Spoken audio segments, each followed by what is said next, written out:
Full time here at the Emirates Stadium. Arsenal are through to the next round of the Europa League, but there is not much mood of celebration among the Arsenal fans at any rate. The sound you can hear in the background is the Ostersunds supporters, who are in good spirits, and they were a credit tonight, and their team were a credit.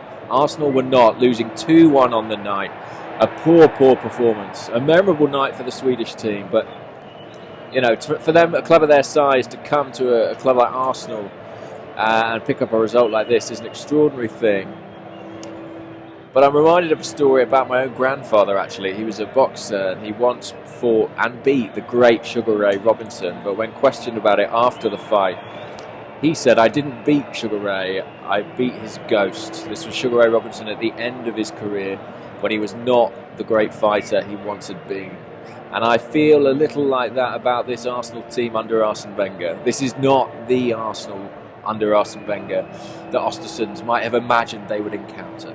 It is not the Arsenal they dreamed of facing. It is not the Arsenal of the 90s, the early 2000s. It is a shadow of that club and a shadow of that team. And it pains me to say it, but that's the way it is. And nothing makes that plainer than the dreadful defending that is so endemic now at Arsenal. Whatever the 11. You know, Arsene Wenger changed the 11 tonight. Whatever 11 he puts out, the problems seem to be the same. And there doesn't seem to be either the will or the expertise to resolve them. It is troubling, especially ahead of Sunday and ahead of the Carabao Cup final against Manchester City. Yes, it won't be Holding and Chambers out there, but do you really have more confidence in the Mustafis of this world? It's harsh to talk about individuals in that manner, because I really don't think that they are the primary problem. We can buy all the defenders we want, but we'll still concede silly goals, and we'll still have that sloppiness, that inherent sloppiness that has become our trademark, our calling card. This was a really poor performance, 2-0 down at half-time, and the worst side, I mean, at that point, with the exception of the first 20 minutes in Sweden, Ostersunds had probably been the best side over the two legs.